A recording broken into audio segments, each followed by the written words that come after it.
Hi guys, इस video में हम डिस्कस करेंगे वर्ड्स के सिलेक्शन 3 का सॉल्यूशन। तो लाइए एक बार क्वेश्चन पढ़ते हैं। इस सवाल में बोला गया है कि you are given a word जिसके अंदर रिपीटेड कैरेक्टर्स प्रेजेंट हो सकते हैं। फिर हमें एक इंटीजर दिया जाएगा के। ठीक है, तो हमें वो सारे तरीके प्रिंट करने हैं जिसके अंदर हम के कैरेक्टर्स को सिलेक्ट करेंगे out of the word. Right. तो इस क्वेश्चन के लिए प्री रिक्वेजिट है कि आपको वर्ड के सिलेक्शन 1 याद होना चाहिए। ठीक है, उससे सिमिलर ही अप्रोच होगी। तो देखो एक बार पेज पे याद करते हैं जल्दी फटाफट। वर्ड के सिलेक्शन 1 में क्या होता था? ठीक है, तो उस सवाल में लिखा गया था, बस यहाँ पे एक छोटा सा वर्ड लिखा हुआ था कि आपको के यूनिक कैरेक्टर्स सिलेक्ट करने हैं। राइट। तो देखो लेट्स से मैं स्ट्रिंग का एग्जांपल लेता हूँ A A B A C, in fact BBAC, और मैं के की वैल्यू ले लेता हूँ 2। तो दो यूनिक कैरेक्टर जितनी भी स्ट्रिंग बनेंगी वो आपको प्रिंट करनी है। ठीक है, सिलेक्शन ऑफ 2 यूनिक कैरेक्टर्स।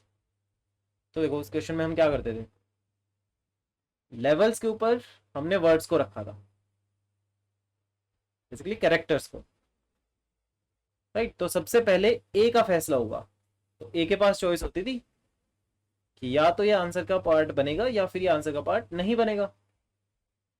तो अगर ये आंसर का पार्ट बनना चाहता है तो कुछ सिचुएशन ऐसे दिखती, अगर आंसर का हिस्सा नहीं बनना चाहता तो ABC ब्लैंक। नेक्स्ट लेवल पे बी का फैसला करेंगे अब। ठीक है, बी का फैसला होता था, बी के पास भी यही दो ऑप्शन, या तो आंसर का पार्ट बनेगा या नहीं। अगर आंसर का पार्ट बनता है तो AB, अगर पार्ट नहीं बनता तो सिर्फ A, पार्ट बनता है तो B, पार्ट नहीं बनता है तो ब्लैंक। ठीक है, फिर नेक्स्ट लेवल पे अगले कैरेक्टर का फैसला होता था, मतलब C का फैसला होगा। तो C के पास भी यही दो ऑप्शन। ठीक है, तो अब मैं आपको डायरेक्टली आंसर ही लिख रहा हूं यहाँ पे, ABC नहीं लिखूंगा। या तो ये आंसर का पार्ट बनेगा या नहीं बनेगा। तो आंसर का पार्ट बनता है तो ABC, आंसर का पार्ट नहीं बनता है तो AB, पार्ट बनता है तो AC, नहीं बनता है तो सिर्फ A। राइट। आंसर का पार्ट बनता है तो BC, आंसर का पार्ट नहीं बनता है तो B, आंसर का पार्ट बनता है तो C, नहीं तो ब्लैंक। K की वैल्यू 2। राइट, K की वैल्यू है 2। तो जिसके अंदर आपने दो वर्ड सिलेक्ट कर रखे हो, ठीक है, दो कैरेक्टर सिलेक्ट कर रखे हो, उसको प्रिंट करवा देना, ये तीनों प्रिंट हो जाएंगे। ठीक है, और तीन ही तरीके एग्जिस्ट करते थे, क्यों? क्योंकि यूनिक कैरेक्टर्स इसके अंदर तीन ही है। राइट। सो 3C2, तीन में से कोई भी आपको दो सिलेक्ट करने हैं, तीन कैरेक्टर्स में से कोई भी दो कैरेक्टर सिलेक्ट करने हैं। आंसर तीन ही आता है, तो ये तीन ऑप्शन होंगे, वो AB AC and BC। Right. तो देखो इस क्वेश्चन के अंदर भी हम क्या करने वाले हैं, तो मैं साइड में जाके रखता हूं, काफी सिमिलर होगा, इस सवाल से काफी सिमिलर होने वाला है। ठीक है, बस एग्जांपल के लिए मान लो कि यहाँ पे मैं के की वैल्यू 3 ले लेता हूँ। एक बार अप्रोच को सुनते हैं, ये अप्रोच कैसे काम करेगी, फिर उसके भाई के ऊपर भी बात करेंगे।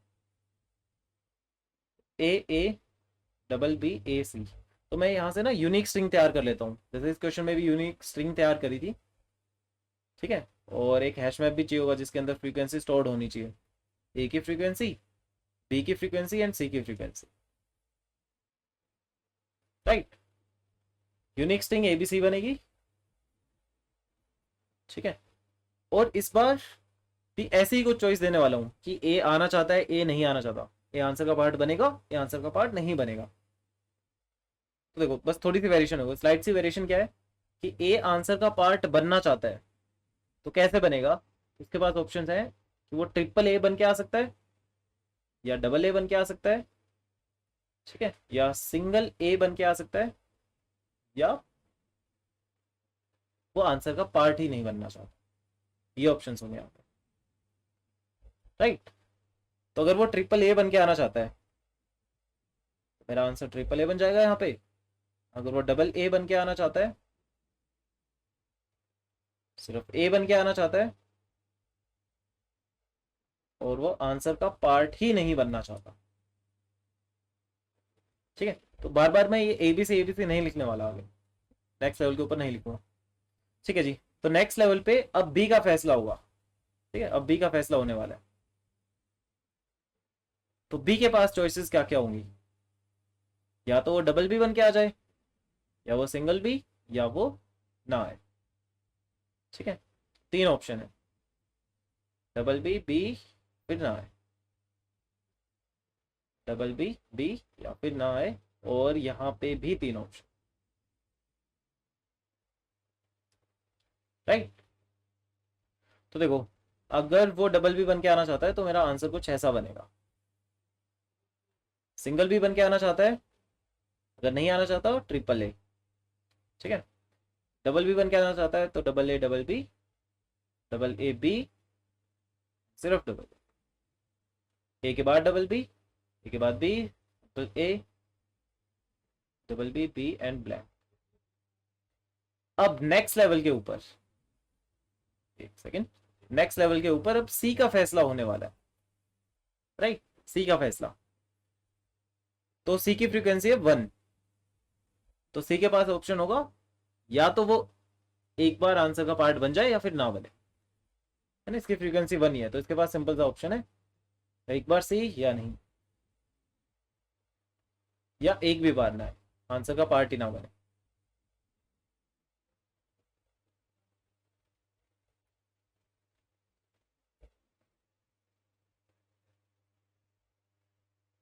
ओके, सी, नो,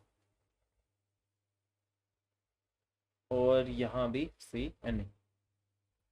तो देखो यहां का आंसर बनता triple A double B C, यहां पे आंसर बनता ट्रिपल ए डबल बी, यहां पे answer triple A B C, triple A B. ठीक है, next triple A C and triple A. ठीक है, यहां से C and double A B, A B C and A B. यहां से आंसर बनता ए सी, ए, यहां से answer A double B C, A double B, A B C, A B, A C and A, B B C and double B. यहां से answer आपको B C मिलता, सिर्फ बी, सी एंड ब्लैंक। अब मुझे तो तीन सिलेक्ट करने थे, राइट। तो भाई देखते हैं हमारे आंसर क्या क्या होने वाले हैं। ट्रिपल ए मेरे को दिखा, नेक्स्ट डबल ए बी दिखेगा, ए सी, ए डबल बी, ठीक है, A B C, right, and that's all. ठीक है, तो मेरे को आंसर मिले ये answer, triple A double A B, A C, A double B, A B C and double B C. ठीक है, तो ये सारे आंसर्स होंगे, राइट। ठीक है, अब देखो इसके अंदर मैंने एक कॉम्बिनेशन, तो सिलेक्शन का क्वेश्चन है, तो ऑब्वियस सी बात है कि कॉम्बिनेशन के बारे में ही बात कर रहे होंगे,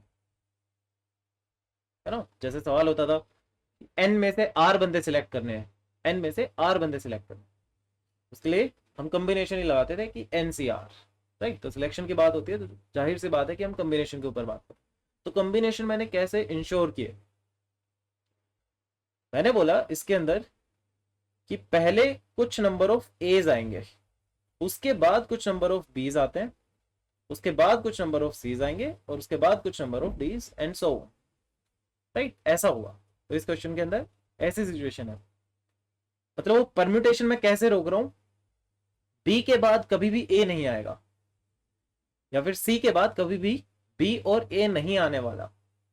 क्यों नहीं आने वाला, क्योंकि जब मैं यहाँ पे ए को चॉइस देता हूं तो ए की सारी चॉइस मैं एग्जॉस्ट कर देता हूं। भाई ए के पास क्या क्या चॉइस थी, या तो वो ट्रिपल ए बन के आ सकता है ना, उसकी फ्रीक्वेंसी 3 थी, या तो वो ट्रिपल ए बन के आ सकता है, या डबल ए बन के आ सकता है, या ए, या फिर वो आंसर का पार्ट ही ना बने, राइट। तो ए की सारी चॉइसेस के बाद ही बी का नंबर आता है, ठीक है, तो कभी भी ऐसा नहीं होगा कि बी के बाद आपको ए दिख जाए, किसी भी आंसर में ऐसा नहीं हो रहा। ठीक है, तो इस वजह से मैं ये कॉम्बिनेशन इंश्योर कर पाता हूँ। राइट, परम्यूटेशन नहीं होने दी मैंने। तो लाइए अब इस अप्रोच को कोड करते हैं। बस कोड करते टाइम हमें थोड़ा सा ध्यान रखना पड़ेगा। राइट, वो ध्यान क्या रखना पड़ेगा कि जैसे यहाँ पे ना तीन ही मेरे को सिलेक्ट करने थे और तीन कैरेक्टर्स में यहाँ पे सिलेक्ट कर चुका हूँ। राइट, तो ये आगे ही कॉल्स लगाने का ज्यादा फायदा नहीं है। ठीक है, तो हम इस ट्री से बच सकते हैं, ये आगे कॉल ना लगाएं और हम यहीं पे अपना आंसर प्रिंट कर दें। राइट, जैसे ये चीज मेरे को यहाँ दिखी थी, आगे कॉल लगाने की जरूरत नहीं है, आप अपना आंसर यहीं पे प्रिंट कर दो। ठीक है, ए डबल बी पे दिखेगी आपको ये चीज, आगे कॉल लगाने की जरूरत नहीं है, आप अपना आंसर यहीं पे प्रिंट करिए और कहीं नहीं। राइट, तो थोड़ी बहुत कॉल्स बच जाए। ठीक है, चलिए जी इंप्लीमेंट करते हैं इस अप्रोच को।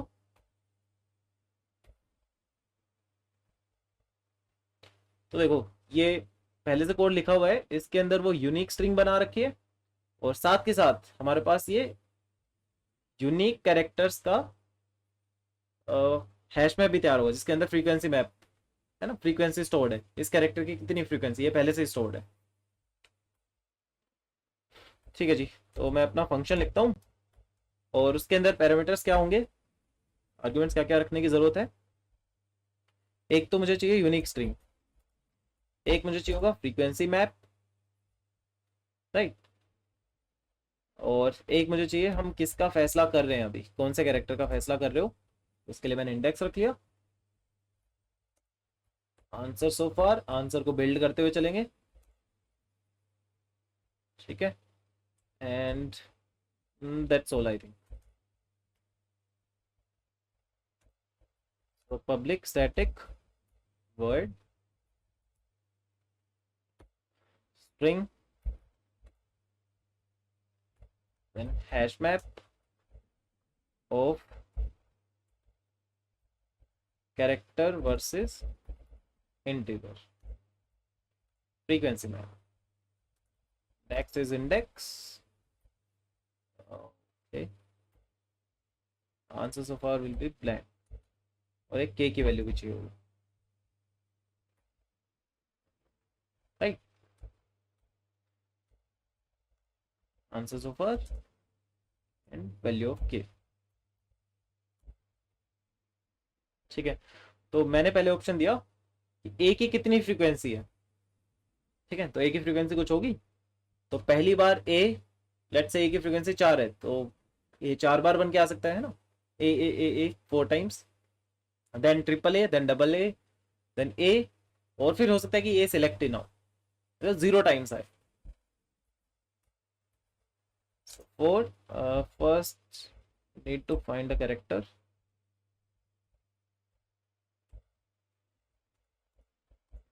str dot character index. ठीक है, फिर मैं लूप चलाता हूँ, frequency map dot get ch से लेके 0 तक i माइनस वन। राइट, ये कैरेक्टर कितनी बार आ सकता था, जितनी इतनी जिसकी फ्रीक्वेंसी यहाँ पे स्टोर्ड है। ठीक है, उतनी बार आ सकता है जितनी इसकी फ्रीक्वेंसी है, मैक्सिमम और मिनिमम 0 टाइम्स। 0 का मतलब है कि वो सिलेक्ट नहीं हो रहा। ठीक है, तो मैं एक स्ट्रिंग तैयार करता हूँ for int I is equals to 0, sorry, j is equals to 0, j is less than j is less than I and j plus plus। तो स्ट्रिंग में मैं बार बार इस कैरेक्टर को ऐड करता रहूँ। ठीक है, तो ए की फ्रीक्वेंसी मान लो 5 थी, तो सबसे पहले मैंने 5 टाइम्स ऐड कर लिया ए को। ठीक है, अगली बार 4 टाइम्स, अगली बार 3 टाइम्स, 2 टाइम्स, 1 टाइम, 0 टाइम्स। ठीक है, तो स्ट्रिंग तो यहाँ पे मेरे पास तैयार हो गई। When I will make a call,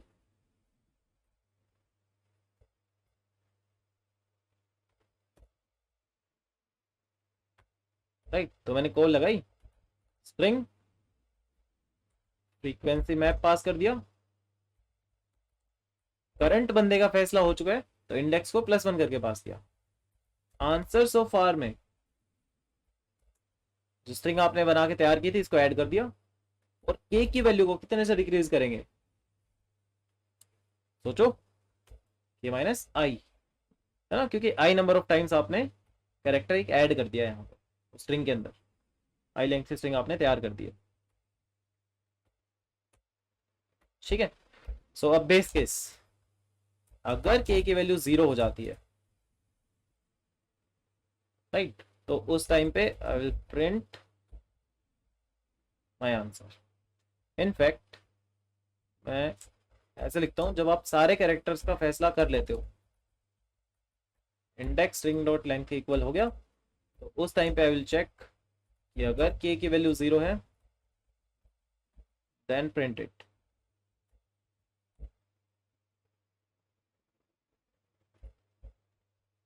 right, so I will print my answer, I will return from. Also अगर कभी ये नेगेटिव हो जाता है, भाई जितने सिलेक्ट करने थे उससे ज्यादा सिलेक्ट कर लिए, तो वहां से आपको आंसर नहीं मिलने वाला, वहां से लौट जाओ। राइट, तो let's try to run it.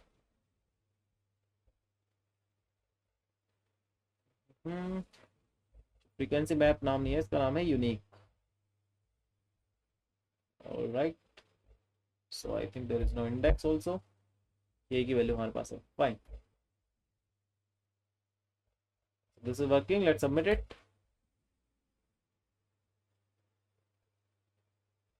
ठीक है जी, हो गया सबमिट।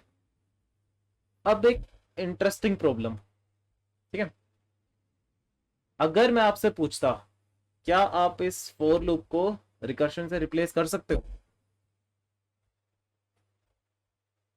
ठीक है, तो हम ये काम भी कर सकते हैं।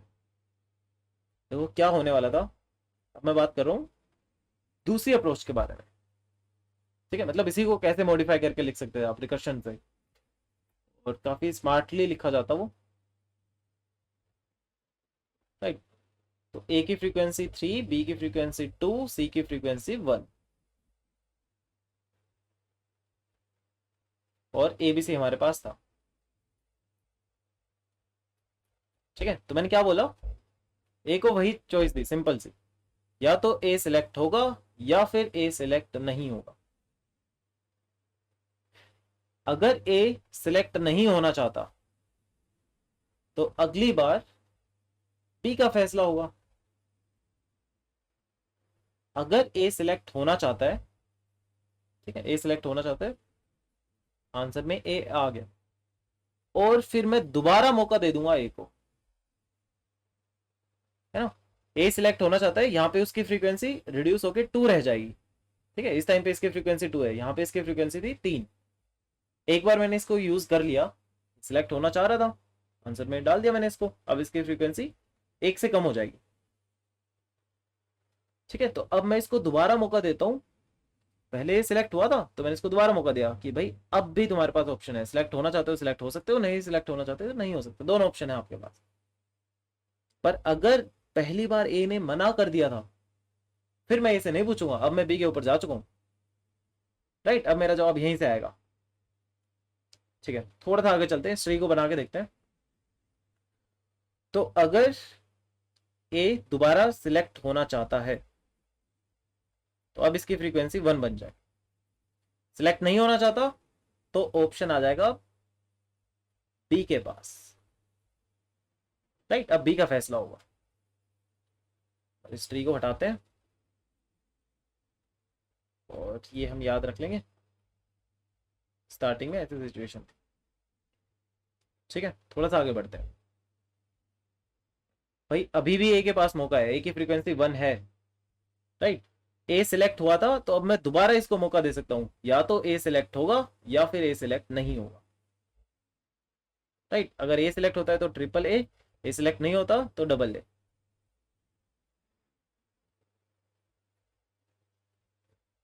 ठीक है, अब यहां पे इसकी फ्रीक्वेंसी 0 बन जाएगी, रिड्यूस करते हुए जा रहा हूं ना, एक बार यूज कर लिया, 2 बार यूज कर लिया, 3 बार यूज कर लिया, अब मैं ए को यूज नहीं कर सकता, राइट। तो अब ए को यूज नहीं कर सकते तो सिंपली ऑप्शन अपने आप बी के पास चला जाएगा, ठीक है। तो यहाँ भी ए ने मना कर दिया था, ऑप्शन बी के पास है। यहाँ भी ए ने मना कर दिया था, ऑप्शन बी के पास है। यहाँ भी ए ने मना कर दिया था, ऑप्शन बी के पास, ठीक है। तो यहाँ मैंने देखो सिंपली मैंने क्या किया, मैंने बोला कि ए को दो चॉइस देते हैं, या तो वो सिलेक्ट होगा या वो सिलेक्ट नहीं होगा।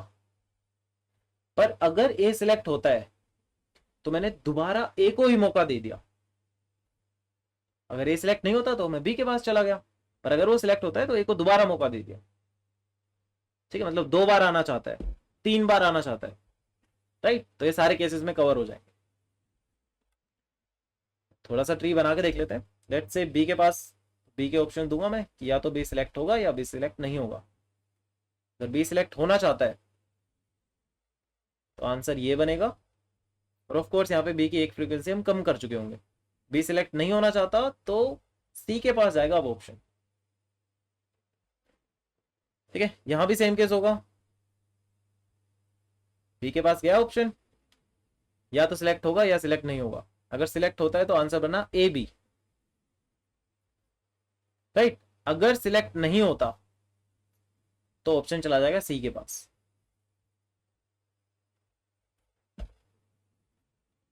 राइट। अच्छा, अब यहां पे तो दोनों केस में बी के पास ऑप्शन है, या तो सिलेक्ट होगा या सिलेक्ट नहीं होगा, या तो सिलेक्ट होगा या सिलेक्ट नहीं होगा, राइट। तो इससे आगे जाने की हमें जरूरत नहीं होती। के की वैल्यू अगर 3 थी और अगर आप 3 सिलेक्ट कर चुके हो तो इससे आगे जाने का कोई फायदा नहीं है। ये आंसर तो आपको यहीं पे मिल जाएगा, ठीक है। तो अब बाकी आंसर बनाने की कोशिश करते हैं कि अगर बी सिलेक्ट होना चाहता है तो आंसर बनेगा ए ए बी, और बी के पास क्योंकि एक ही बार सिलेक्ट हुआ है तो अभी भी ऑप्शन बचा होगा। अगर सिलेक्ट नहीं होना चाहता तो भाई अब सी की बारी आई, राइट। चलिए थोड़ा सा आगे बनाते हैं इस ट्री को। तो देखो यहाँ पे भाई आंसर बन चुका है, आगे को लगाने का कोई फायदा नहीं है, ठीक है। ये ए भी आप प्रिंट करवा के लौट सकते हो, ठीक है जी। यहाँ देखते हैं अब सी के पास ऑप्शन होगा या तो नहीं या हाँ। इनफैक्ट या तो सिलेक्ट होगा या सिलेक्ट नहीं होगा। सी की फ्रीक्वेंसी 1 ही है, ठीक है, और पहली बार ही आ रहे हैं यहाँ पे। तो ए ए सी यहाँ पे एक जवाब बनेगा, सिलेक्ट नहीं होना चाहता तो ए ए जवाब बनेगा, राइट। इसके आगे कोर्स देखते हैं। भाई बी सिलेक्ट हुआ था, यहाँ पे बी सिलेक्ट हुआ था तो अगली बार दोबारा बी को मौका दूंगा, या तो सिलेक्ट होगा या सिलेक्ट नहीं होगा, राइट। अगर वो सिलेक्ट होता है तो आंसर बनेगा मेरा ए बी बी। अगर वो सिलेक्ट नहीं होता सी के पास ऑप्शन चला जाएगा। यहाँ पे सी के पास ही ऑप्शन है, या तो सिलेक्ट होगा या सिलेक्ट नहीं होगा। अगर वो सिलेक्ट होता है तो मेरा आंसर बनेगा ए सी। अगर वो सिलेक्ट नहीं होता तो मेरा आंसर बनेगा सिंपली ए, राइट। यहां पे ऑप्शन बी के पास था, बी सिलेक्ट होगा बी सिलेक्ट नहीं होगा। यहाँ पे सी के पास था, सी सिलेक्ट होगा सी सिलेक्ट नहीं होगा, तो सी एंड ब्लैंक ही रह जाएगा आंसर, ठीक है जी। यहाँ पे देखो बी के पास ऑप्शन है, एक बार सिलेक्ट हुआ था तो दोबारा भी आ सकता है, तो मेरा आंसर बनेगा बी बी। अगर नहीं आना चाहता तो ऑप्शन चला जाएगा सी के पास, राइट। तो चलिए आगे देखते हैं। यहाँ पे तो सी का ऑप्शन हमने देख लिया, ये 3 लाइन का आंसर बन चुका है, तो इसको आप प्रिंट करके लौट सकते हो।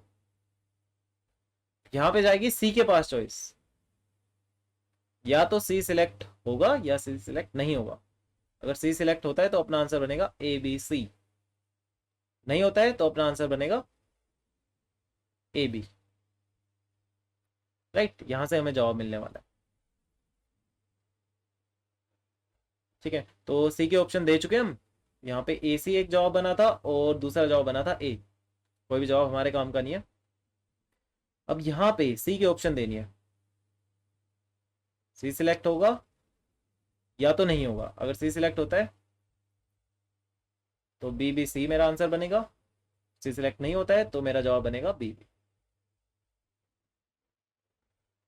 ठीक है, अब यहाँ पे सी के ऑप्शन, सी सिलेक्ट होता है तो मेरा जवाब बनेगा बी सी, अगर सी सिलेक्ट नहीं होता तो मेरा जवाब बनेगा सिर्फ बी। राइट, यहाँ पे मैं सी की चॉइस दे चुका हूँ। ठीक है, तो और कहाँ पे आंसर आया? ये कोई आंसर नहीं है, ये नहीं है, एक आंसर आया बी बी सी, और सारी जगह सी का फैसला हो चुका है। ठीक है, तो ये आंसर आएंगे triple A B, A C, A double B, A B C and double B C. Right, 6 answer आने चाहिए थे। इस अप्रोच में भी 6 आंसर आए थे, 1 2 3 4 5 6, वही 6 आंसर यहाँ पे आ गए। So this is the trick. ठीक है, मतलब मैंने क्या किया, सिंपल सी भाषा में बोलूं तो मैंने ये किया, ए अगर आना चाहता है तो अगले लेवल पे उसको दोबारा से मौका दे दिया, अगर नहीं आना चाहता तो बी के पास चले गए, एज सिंपल ऐसा। ठीक है, तो अगर आप इस अप्रोच को लिखना चाहते हो, देखो अप्रोच में क्या करना पड़ेगा हमें, frequency map, index, answer so far everything is fine. अब यहाँ पे राइट, तो मैंने कैरेक्टर निकाला, और अगर कैरेक्टर की फ्रीक्वेंसी ग्रेटर देन 0 है तो उसके पास आने का मौका होगा। ठीक है, सिलेक्ट होने का मौका होगा।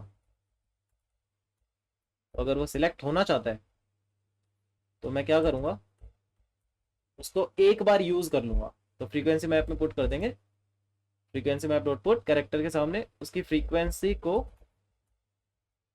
1 से कम कर देंगे, और फिर लगाएंगे हम recursive code, string frequency map, index will get incremented by 1, answer so far में कैरेक्टर ऐड करेंगे एंड के की value will get decremented by 1। वापिस आते समय आपको ये फ्रीक्वेंसी दोबारा ठीक करनी पड़ेगी।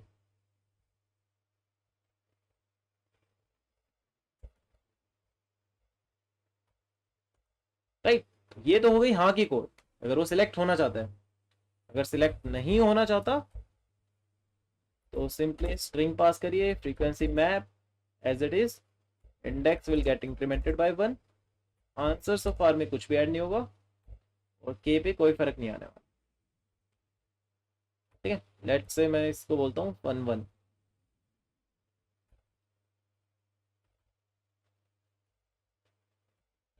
Now we'll make call to fun 1. Let's try it.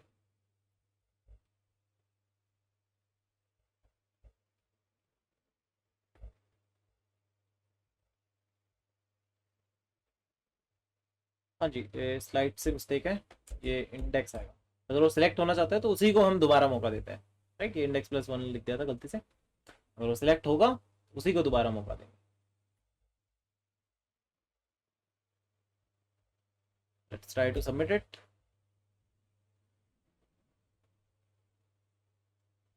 ठीक है, तो ये भी सबमिट होगी। उम्मीद करता हूँ आपको ये सवाल समझ में आया होगा। ठीक है, बहुत ही इंटरेस्टिंग क्वेश्चन आने वाले हैं। ठीक है, तो आप इस चैनल को प्लीज़ प्लीज़ प्लीज़ सब्सक्राइब करें और अपने दोस्तों को भी इसके बारे में बताएं। Thank you very much.